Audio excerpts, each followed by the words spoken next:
नमस्कार दोस्तों, आप सभी का हमारे यूट्यूब चैनल में स्वागत है। Welcome to this video. तो इस वीडियो के अंदर हम बात करने वाले हैं डायूरेटिक्स ड्रग के बारे में, जो कि बी फार्मेसी 5th सेम में हो और सब्जेक्ट कौन सा हमारे पास मेडिसिनल केमिस्ट्री सेकेंड। तो फ्रेंड्स, इस वीडियो के अंदर आपको शॉर्ट नोट्स भी अवेलेबल कर दिया गया है। ईजी नोट्स है फ्रेंड्स, आप आगे पढ़ोगे तो आपको समझ में आ जाएगा, लेकिन एक बार आप इस टॉपिक को अच्छे से समझ लीजिए। ओके, बाद में आप नोट्स लिखिए, नहीं तो हमें कमेंट सेशन में बताइए या फिर हमें मेल कीजिए, आपको यहाँ पे वहाँ पे नोट्स अवेलेबल हो जाएगी फ्रेंड्स। ओके, तो आप तक आपने हमारे यूट्यूब चैनल को सब्सक्राइब नहीं किया तो जरूर सब्सक्राइब करना, बिकॉज हम जब भी वीडियोस अपलोड करेंगे तो उसकी नोटिफिकेशन पहले आपको मिलेगी और आप इजीली हमारे वीडियो देख सकते हो। तो फ्रेंड्स, हमने जो एंटी एंजाइनल ड्रग्स था तो उसका पूरा पार्ट वहाँ पे अपलोड कर दिया गया है यूट्यूब के ऊपर, आप वहाँ पे प्लेलिस्ट के अंदर जाके देख सकते हो। ओके, तो चलो देख लेते हैं डायूरेटिक्स होता है क्या है। तो डायूरेटिक्स के बारे में सब कुछ पढ़ेंगे हम, इसका क्लासिफिकेशन, इसका सार और उसके जो यूजेस है, तो इन सब के बारे में हम पढ़ने वाले। तो फर्स्ट इसका इंट्रोडक्शन का पार्ट देख लेते थे। डायूरेटिक्स ड्रग्स होते क्या है। Diuretics are the chemical agent, एक केमिकल एजेंट होते हैं which increase the excretion of urine by kidney. तो ये जो डायूरेटिक्स ड्रग्स होते हैं, ये डायूरेटिक्स ड्रग्स लेने के बाद क्या होगा, जो हमारी यूरिन है तो यूरिन का एक्सक्रीशन यहाँ पे इंक्रीज हो जाएगा।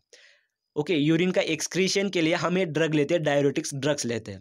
Okay, diuretics are use in the management of the heart failure, oedema and hypertension. जो डायूरेटिक्स ड्रग्स होते हैं तो हम किसके लिए यूज करते हैं, जैसे कि ट्रीटमेंट हो गया, हार्ट फेलियर हो गया या फिर ओडेमा या फिर हाइपरटेंशन हो गया, तो इन सब के डिसीज में हम इसे यूज करते हैं।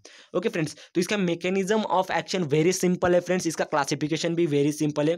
ओके, तो अब हम इसका क्लासिफिकेशन देखेंगे डायूरेटिक्स ड्रग्स का। फर्स्टली इसका क्लासिफिकेशन देखेंगे, बाद में इसके जो मोड ऑफ एक्शन है तो मैकेनिज्म ऑफ एक्शन हो गया, तो उसका मैकेनिज्म ऑफ एक्शन देखेंगे, वेरी सिंपल है। ओके, तो चलो इसका क्लासिफिकेशन देख लेते हैं हम डायूरेटिक्स ड्रग्स का। तो यहां पर देख लीजिए classification, diuretics are classify as follow. तो यहाँ पर क्लासिफिकेशन देख लीजिए डायूरेटिक्स का फ्रेंड्स। टोटल इसे 5 क्लासेस में डिवाइडेड कर दिया गया है फ्रेंड्स। फर्स्ट है हमारे पास कार्बोनिक अनहाइड्रेज इनिबिटर, सेकंड है हमारे पास थायाजाइड्स, थर्ड है हमारे पास लूप डायूरेटिक्स और high selling diuretics, fourth number पे आता है ऑस्मेटिक डायूरेटिक्स और फिफ्थ नंबर पे आता है पोटेशियम स्पेरिंग डायूरेटिक्स। मैं आपको थोड़ा सा आइडिया देता हूँ यहाँ पे कि इसका मोड ऑफ एक्शन कैसे हो जाएगा। ओके, तो हमारे बॉडी से हमें क्या करना है, जो हमारा यूरिन है तो फ्रेंड्स यूरिन को एक्सक्रीशन करना है, यूरिन का एक्सक्रीशन करना है, हमारे बॉडी से बाहर उसे निकालना है, उसको इंक्रीज करना है। अगर किसी को यूरिन नहीं आती फ्रेंड्स, तो हम अगर उसे डायूरेटिक्स ड्रग्स देंगे तो उसके अंदर, बॉडी के अंदर यूरिन का एक्सक्रिएशन इंक्रीज हो जाएगा। ओके, तो ये डायूरेटिक्स ड्रग्स हम उसके लिए यूज करते हैं। तो फ्रेंड्स, इसका आपको मोड ऑफ एक्शन में सिंपल तरीके से समझा देता हूँ। आपको नेप्रोन तो पता होगा फ्रेंड्स, नेप्रोन के अंदर जो ग्लोमेरुलस हो गया, बाउमन्स कैप्सूल हो गया या फिर लूप ऑफ हेनले हो गया, ascending loop of Henle, descending loop of Henle, proximal tubules, collecting tube, collecting duct, तो ये सब हो गया, आपको नेप्रोन के अंदर पता होगा फ्रेंड्स। ओके, तो उसके अंदर ही सभी मैकेनिज्म ऑफ एक्शन होता है फ्रेंड्स। तो कार्बोनिक एनहाइड्रेज इनिबिटर क्या होता है फ्रेंड्स, जो हमारे कार्बोनिक आयंस होते हैं तो उसको क्या करते हैं, इनिबिट करते हैं। इनिबिट करने की वजह से क्या होगा, वहाँ पर हमारे जो सोडियम चैनल्स हो गया, तो सोडियम चैनल का वहाँ पर रीएब्सॉर्प्शन नहीं हो सकता, नहीं हो पाएगा। ओके, तो ये सब कहाँ पे होता है, तो ये डिस्टिल ट्यूबल की, शायद डिस्टिल ट्यूबल के अंदर होता है, मैं आपको बाद में समझाऊंगा, सिर्फ यहाँ पर थोड़ा सा आपको आइडिया दे रहा हूँ मैं। थायाजाइड्स क्या होते हैं, जैसे कि लूप ऑफ डायूरेटिक्स हो गया। लूप ऑफ डायूरेटिक्स क्या होते हैं फ्रेंड्स, जो हमारा लूप ऑफ हेनले होता है। ओके, तो लूप ऑफ हेनले के ऊपर एक्ट करता है, जो भी इसके अंदर ड्रग्स है तो इससे भी ड्रग्स लूप ऑफ हेनले के ऊपर एक्ट करते हैं।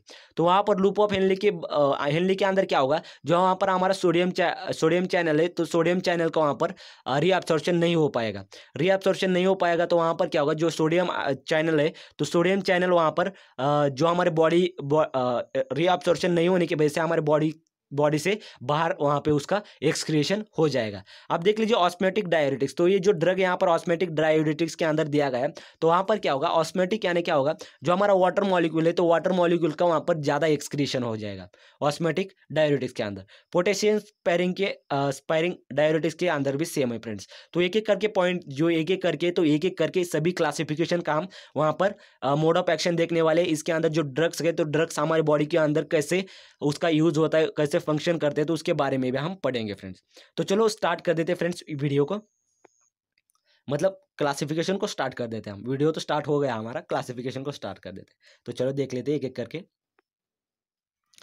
हाँ देख लीजिए यहाँ पर type and site of action. तो यहाँ पर type and site of action यहाँ पर दिया गया है। तो फर्स्ट टाइप यहाँ पर दिया गया है एक साइड पे, और सेकंड साइड पे इसका साइट ऑफ एक्शन दिया गया है।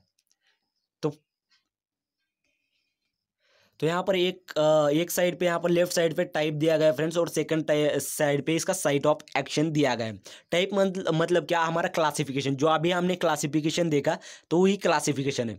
और यहाँ पर साइट ऑफ एक्शन के अंदर क्या होता है कि कहाँ जो हमारा ड्रग है, इसके अंदर जो क्लासिफिकेशन के अंदर ड्रग है तो वो किस साइड पर जाकर एक्ट करते हैं, तो उसके बारे में यहाँ पर हमें पढ़ना है।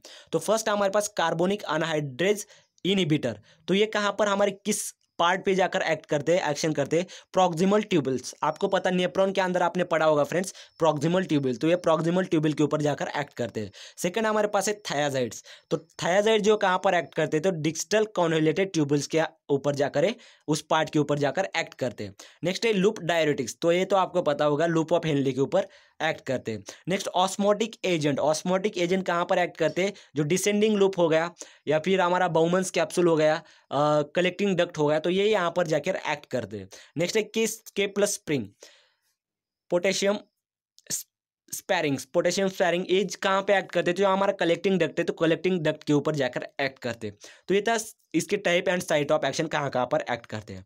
तो हम फर्स्ट उसका फर्स्ट क्लासिफिकेशन देखने जा रहे हो। कंफ्यूज मत होना फ्रेंड्स, कंफ्यूज अगर आप हो गए तो खत्म, तो कंफ्यूज मत होना यहाँ पर। तो फर्स्ट है हमारे पास carbonic anhydrase inhibitor.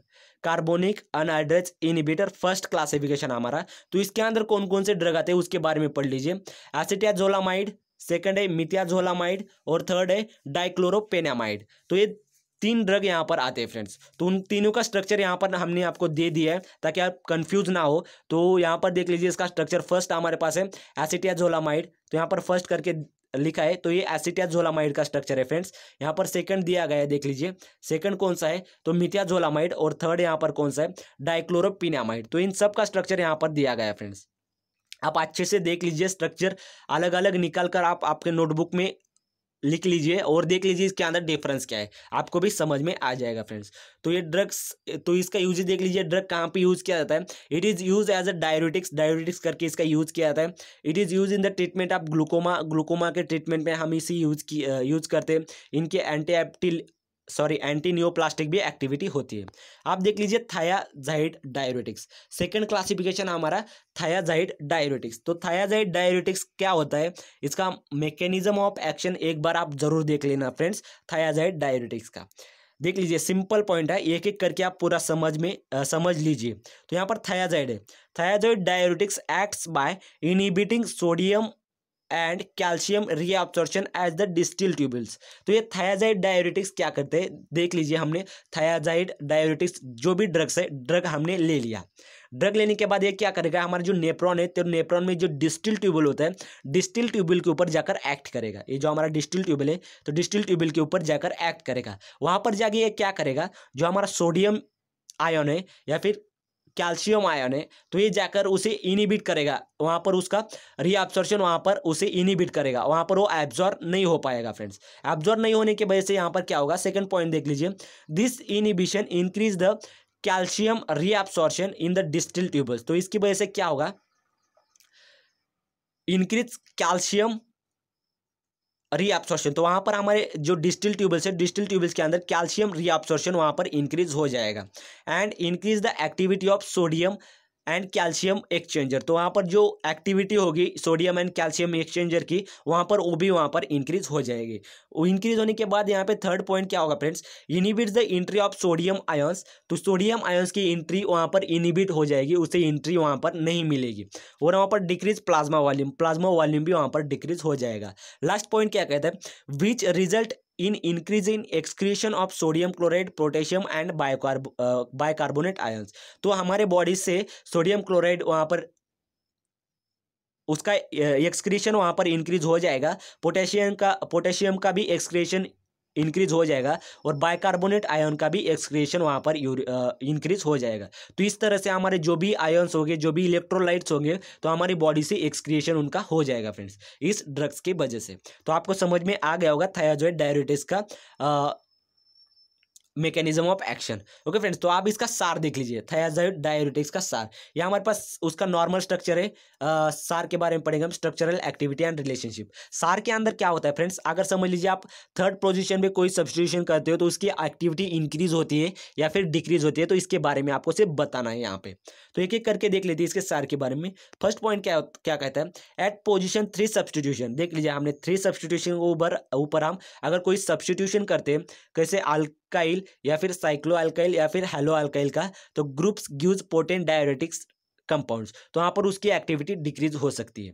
Okay, second क्या कहता है देख लीजिए, substitution at 2 and 3 gives highly potent compound for highly potent compound वहाँ पे मिल सकता है हमें अगर हम 2 या 3 पोजीशन पे कोई सब्स्टिट्यूशन करते हैं, तो जो एक्टिविटीज़ होगी फ्रेंड हमारे ड्रग की, तो वो डिक्रीज हो सकती है।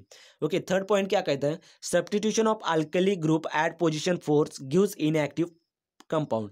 अगर हम कोई 4th पोजीशन पे कोई सब्स्टिट्यूशन करते हैं, एल्किल ग्रुप का सब्स्टिट्यूशन करते हैं, तो वहाँ पर जो उसकी कंपाउंड की एक्टिविटीज़ है, तो एक्टिविटीज़ क्या होगी, तो उसकी एक्टिविटीज इनएक्टिव हो सकती है वहाँ पे।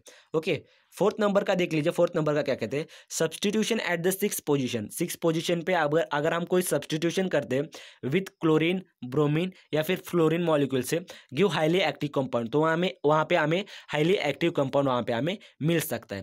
फॉर द एग्जाम्पल के लिए हमारा जो कंपाउंड है हाइड्रोफ्लूमिथाजाइड। ओके, हाइड्रोफ्लूमिथाजाइड, तो ये कंपाउंड हमें मिल सकता है।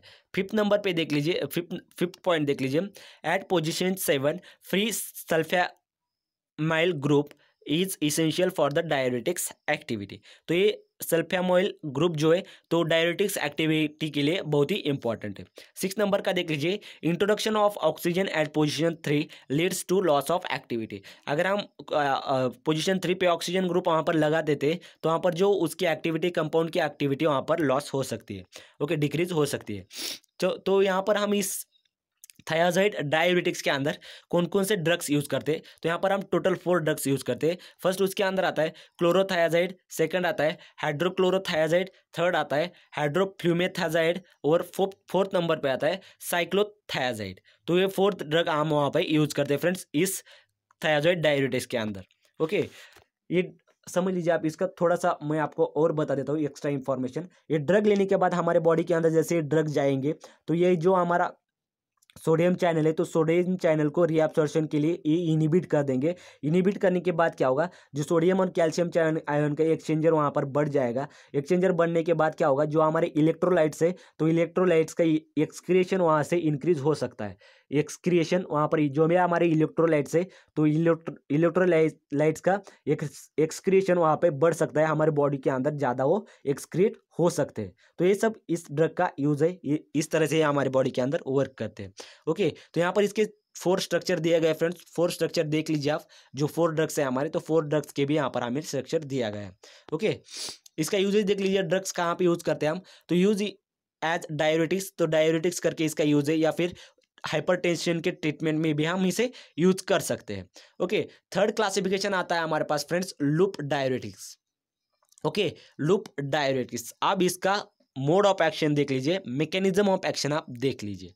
फर्स्ट पॉइंट देख लीजिए, loop diuretics acts mainly at the thick ascending limb of the loop of Henle. तो ये फर्स्टली कहाँ पर अटैक करता है, जो हमारा असेंडिंग लूप ऑफ हेनले होता है, तो वहाँ पर ये जाकर अटैक करता है, हमारा ड्रग जाकर अटैक करता है। तो वहाँ पर जाके क्या करेगा, loop diuretics inhibit the reabsorption of the sodium, calcium and potassium ions by inhibiting sodium calcium chloride symphods of the ascending loop of Henle. तो ये क्या करता है फ्रेंड्स, ये लूप डाययूरेटिक्स, समझ लीजिए हमने लूप डाययूरेटिक्स जो भी ड्रग्स है हमारे पास, वो ड्रग हमने ले लिया, वो बॉडी के अंदर जाएगा, जो हमारे नेफ्रॉन के अंदर जो असेंडिंग लूप ऑफ हेनले होता है, तो वहाँ पर जाके एक्ट करेगा। कैसे एक्ट करेगा आप, तो ये जाके इनिबिट करेगा, ब्लॉक करेगा sodium potassium and calcium, sodium potassium and chloride symports जो होता है, उसे ये जाके इनिबिट करेगा, ब्लॉक करेगा। इनिबिट करने के बाद क्या होगा, वहाँ पर जो हमारा डाययूरेटिक्स जो इनिबिट रीअब्सॉर्प्शन,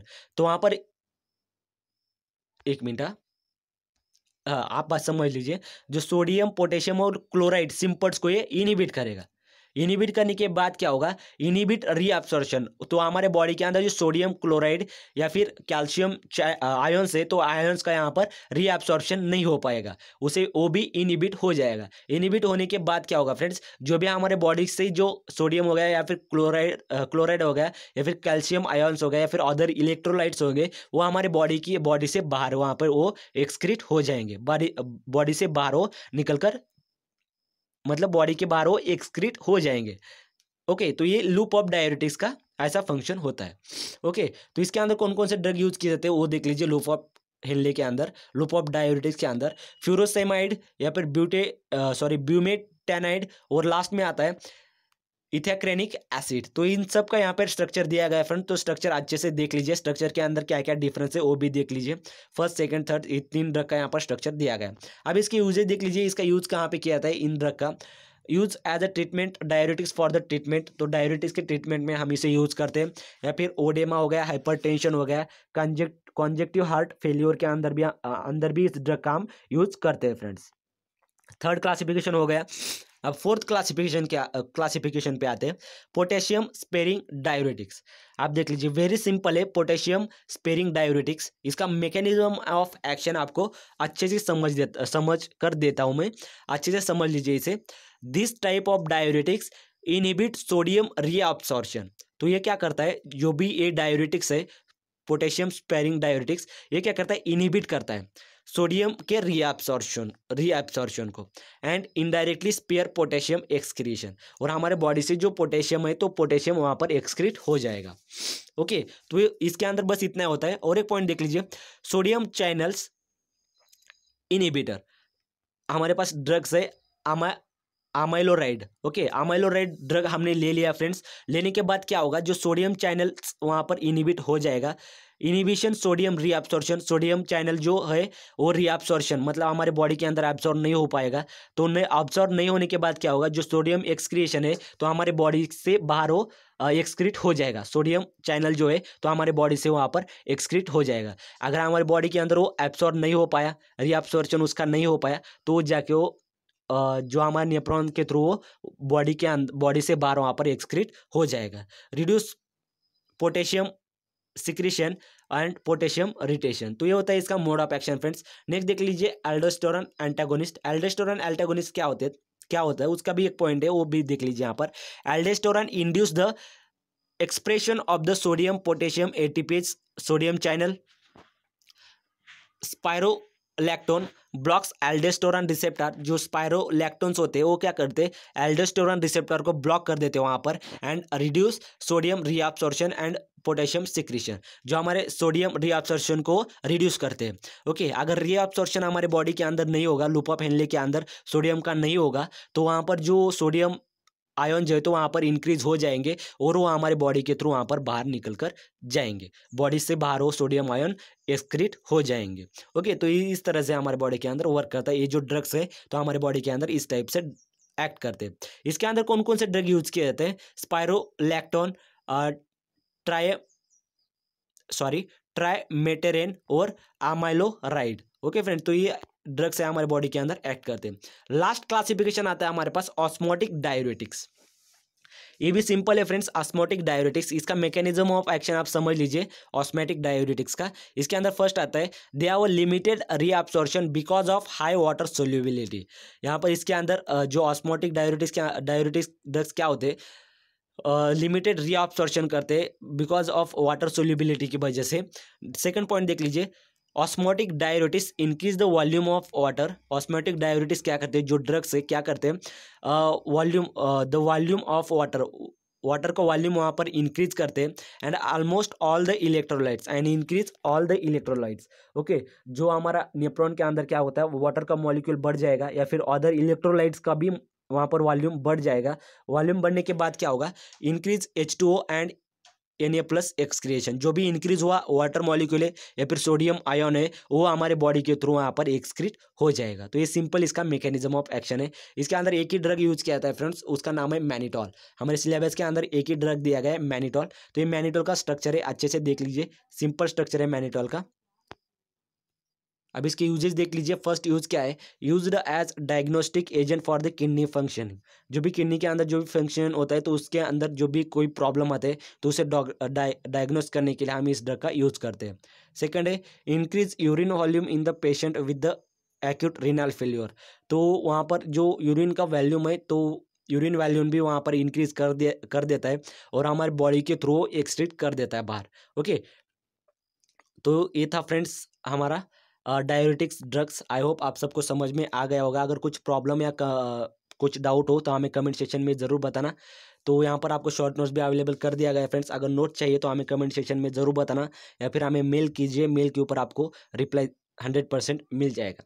ओके, तो नेक्स्ट वीडियो में हम हाइपरटेंशन ड्रग के बारे में पढ़ेंगे। ओके, जो एंटी हाइपरटेंशन ड्रग होते हैं तो उसके बारे में हम पढ़ेंगे फ्रेंड्स। तो आई होप आप सबको ये टॉपिक पसंद आ गया होगा, समझ में आ गया होगा। तो मिलते हैं नेक्स्ट वीडियो में नेक्स्ट टॉपिक के साथ। इस वीडियो के अंदर इतना ही। Thank you so much friends.